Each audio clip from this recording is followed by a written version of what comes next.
Okay, reconvene, and we're on to item number 15. Oh, no, we're not. We're on item number 14, my apologies, which is council engagements for January and February combined, because just in case we don't have a meeting at the end of January, which we will advise if we are going to have one. But as you understand, council meetings take a lot of work from council staff. A lot of council staff will be on their Christmas break, so there may not be a meeting. Then again, there may be. Can I ask, Your Worship, when will we know, just so that how many weeks ahead will we know? I would say mid-Jan. Mid-Jan, Is that a fair comment? Yes, absolutely. By about the 14th of January, we'll inform you. just in case we decide to believe. Yep. So really there's nothing in January except we have to be conscious of this SPO we've got on Friday at 11 o'clock, is it now? Friday 11? This Friday? Did you say 11 or 10? 10 o'clock on Friday. This Friday 10 o'clock is the SPO, should only be about 15, 20 minutes. And then those four members, which was Nicola, Chris, Keith. Kirsty. Keith. Nicola Keith, was it? Rex. So what date do they need to meet in January? So we've got suggestively Friday the 27th of January at 11 a.m. So that's the... What will we call the subcommittee? This is Te Arawa River Iwi Joint Management Committee. Which you'll be doing on Friday. Okay. So there's no further dates for January, I believe. So February, you've got a list of dates here. Does anybody want to add anything to that? Okay, council meeting Tuesday 28th of February. We have the Animal Health Board want to come and talk about bombarding 1080, and a Waikato Regional Council want to come. So we're saying 11 to 11:30 for the AHB and 11:30 to 12 for Waikato Regional Council. Will be the two presentations on that day. Is that right, Kenna? Two workshops before your council meeting. Two workshops. So 11 to 11:30? Yep. 11:30 to 12. If it goes over a bit, that's the lunch hour anyway. So all happy with that? Okay. Any further meeting dates? There being none, suggested resolution that the meeting dates for January and February 2012 be received, and that the workshops, as I said, for the AHB and the WRC be approved. Moved. Councillor Truman, second. Councillor Johnson, all those in favour? Okay, members' reports. Now we'll start with Councillor Williams, who has got a report from her attendance at the Representative Review Workshop and Economic Leadership Forum, which I think she's just put on our desk. Yes? Yep. Well, I'll hand over to you. Oh, thank you, Your Worship. Well, I'll just start quickly with the representation review, which Tina and I attended, which is some of you may or may not remember has to take place by government decree every 6 years. It's a legislative requirement. We've already made a decision on the Māori representation, so the reviews that we have to look at next year are in quite a tight time frame. And so what was discussed was what we need to be thinking about for that is the voting methodology, would it be STV or FPP, reviews of ward boundaries, and the mesh blocks, how at the moment there has to be plus or minus 10% deviation based on population, but the government's currently reviewing that because there's two, just really to sum up, there's two sort of relevant points for this district as I see it, and that is that the first one is, are we giving fair and effective representation within the ward? And there has been some discussion around the table about are the rural areas getting proper representation the way the wards are currently structured.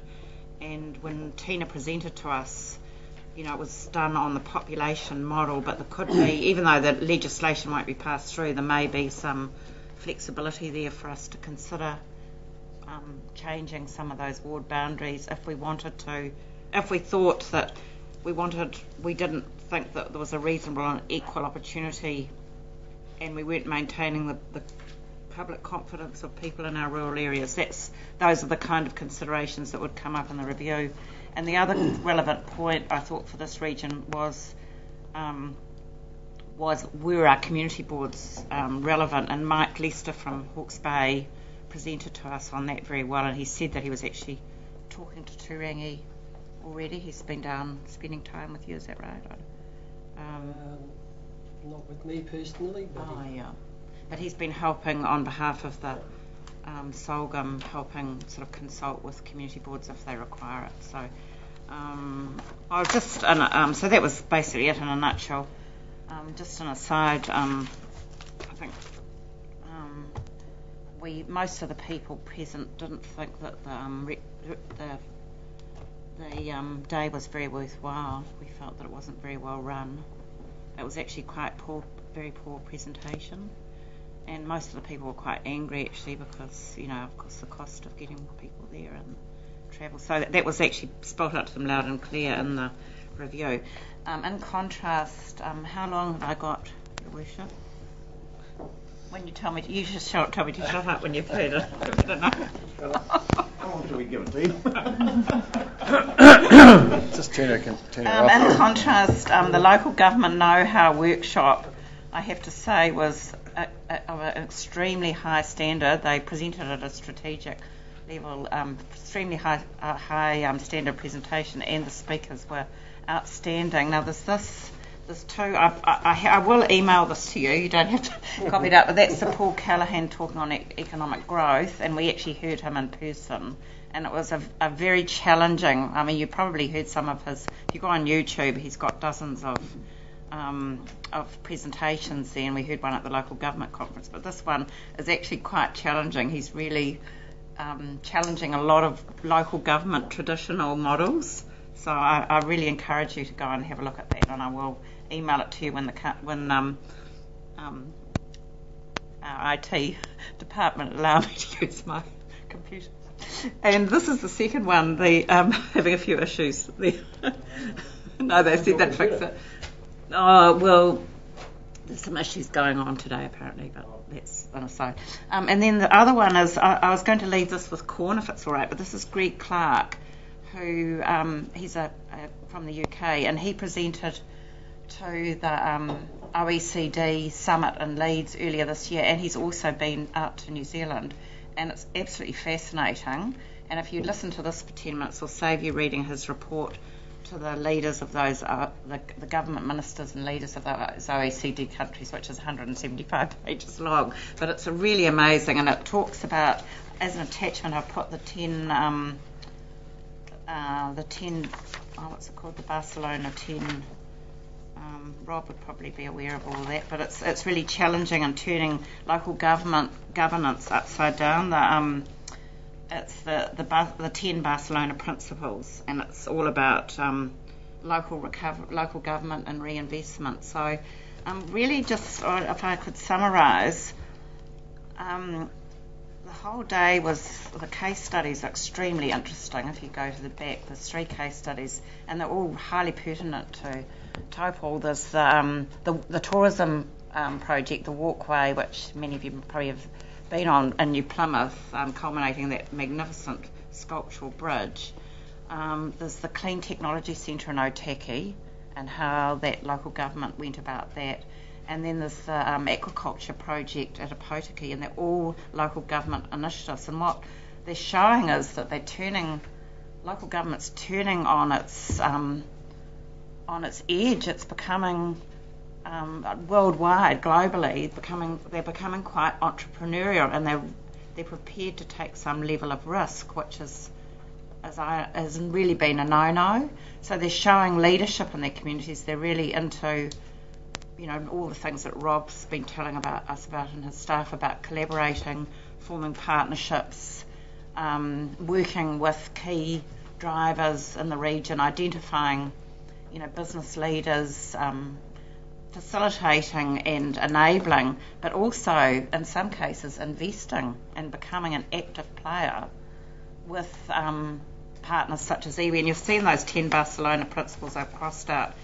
It's a UK based paper, and I've crossed out, they've put local government in partnership with trade unions, and I've crossed that out and put iwi because, as we keep hearing, iwi are a very viable partner for local government in New Zealand, and in fact central government, to look at long-term investment opportunities on all levels, not just fiscal but also community well-being and delivering to communities their their kind of their flavour and what that community desires as part of how they see themselves differentiated from other regions, etc.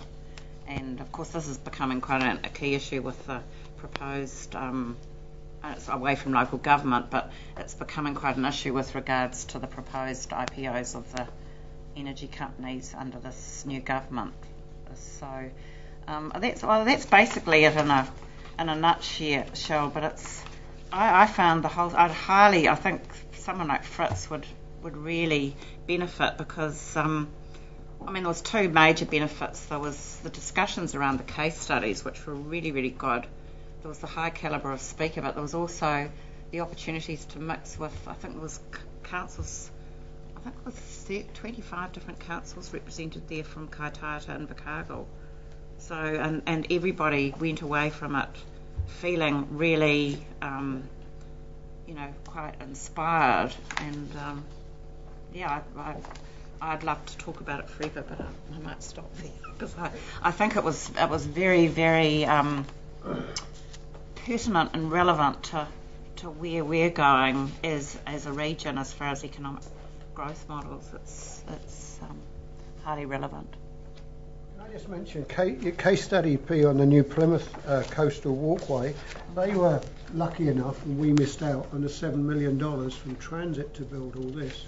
So I guarantee if we had that $7 million, there would now be a bridge over our Waikato River, so it's not like it was a big sacrifice for their ratepayers. They actually had the money to do it in transit.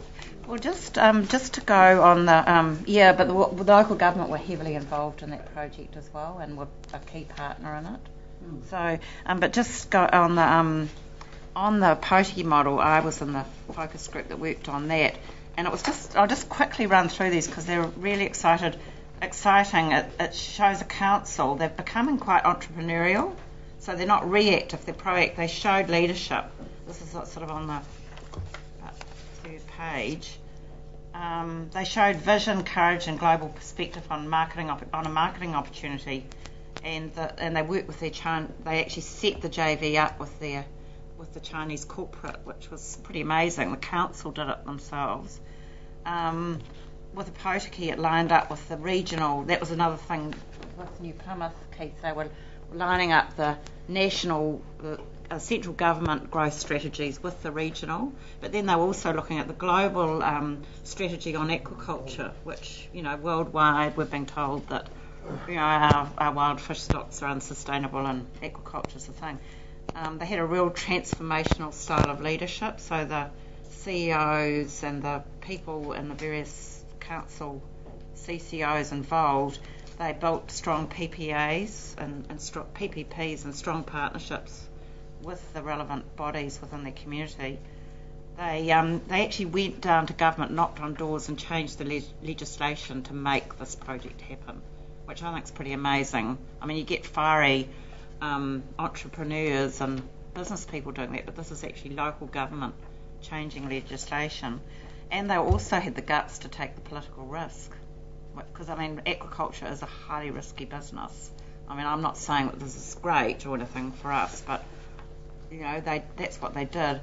And also the whole community, they really engaged well with their community, so the whole community took ownership in the program because they were a very, obviously a very depressed area, depressed job market, lots of roadblocks, lack of capital funding, and all sorts of other. And so then the councillors were prepared to take a long-term investment horizon compared to the usual short-term politicism or political horizon, perspective, which was really good. And so the contribution to the economic growth, the council really facilitated the 900 extra jobs. They added $34 million to their GDP. The JV with China has a potential NZ 200 million per annum, and this is a brand new project, so it's still got to prove itself. Port of Tauranga benefits, and you'll read through there and see. It was a very, very worthwhile workshop, and I thought. And then on the final page, I've just put the recommendations that came out that I thought came out of it. When I thought about all the brainstorming we did, what we as a council could use, and there's 6 different points there. And the first one was, I thought it was a really good idea. One of the councillors had on their monthly council agenda, they have an economic growth impact analysis as a consideration. So for every item on the agenda, there's a consideration around, not financial consideration, but around how will this impact on our economic development? How do we, as Mayor says, make the boat go faster? That the economic growth strategy, and I'm not sure whether this is where we're at, but apparently they traditionally were 3 years. They need to be 10 to be robust from a business planning point of view. Ensure our budget's adequately supported by economic development for our region. Councillors and council officers, ambassadors for business and advocate for support our entrepreneurship and a culture of business success throughout the region, which I think we probably already do that. Support investment in the right infrastructure to facilitate economic growth. So that's making active choices to actually grow the economy, and then saying, well, all the bells and whistles will come out of that with more rates and growth in population. That we're actually going to focus our resources principally on economic growth. And then work alongside appropriate central government ministers and government agencies to help transform all those ideas into opportunities, into outcomes. So that was about it. But very, very worthwhile. Mr. Williams wanted to say something, but I think he's going to say what I wanted to say, but I'll let you say it. No, very quickly. Oh, well, could I just say too, I think I was really sorry to interrupt you, CEO. That's very bad, but I have to get this in. I felt really proud because I think a lot of the things they talked about that day, I think, are already sort of, and it says that in the report, they're already sort of in their infancy stages, or in many cases they're well on the road. So I think that's really, really good. Just wanted to clarify a couple of issues there. The Arataki project, which is a major project for the Bay of Plenty, and which Taupo is very close to, isn't across the line yet. It's still very much in its infancy, but it's only got there because of two real reasons. One is the relationship that the mayors have across the Bay of Plenty in terms of the triennial agreement. So the triennial relationship in the Bay of Plenty is probably the strongest relationship of any local government within New Zealand. And so they speak with a combined voice, and I think John Forbes, who's the Mayor of Arataki, being able to go to Wellington with the backing of the Triennial Forum has made huge strides for Arataki. Secondly, the COBOP collaboration, which is started off 10 years ago as the Community Outcomes Bay of Plenty, which when the legislation changed a couple of years ago, changed to Collaboration Bay of Plenty, which is the combination of central and local government staff across the Bay of Plenty in terms of progressing joint initiatives for the benefit of the region, which I'm the chair of Collaboration Bay of Plenty. If it wasn't for the fact that COBOP made the Arataki Aquaculture Project one of their targeted projects, again, Arataki would have struggled. And I think the strength of the development of the Arataki project is an example of what we're doing in the Bay of Plenty is one combined voice for the Bay of Plenty to say it doesn't matter where we are, providing someone is doing well in the Bay of Plenty, we're all doing well, and it doesn't matter what those individual projects are, providing we all support each other's, it will make great strides forward. And I think that's a classic example of how the work in the Bay of Plenty is really paying dividends, as opposed to another example, which was the Kapiti example of the little park in Kapiti. That's not as well supported in the Wellington region because you have the lower huts still competing against the Kapitis, competing against the Ponaruas. So I think with the collaboration that we have on board, with this information that is now sort of being disseminated, the Bay of Plenty is incredibly well positioned because the politics is aligned we don't have to all be the same, but we can all agree that we all want each other to do well, and I think that's what's setting the Bay of Plenty up for a very bright future if we can continue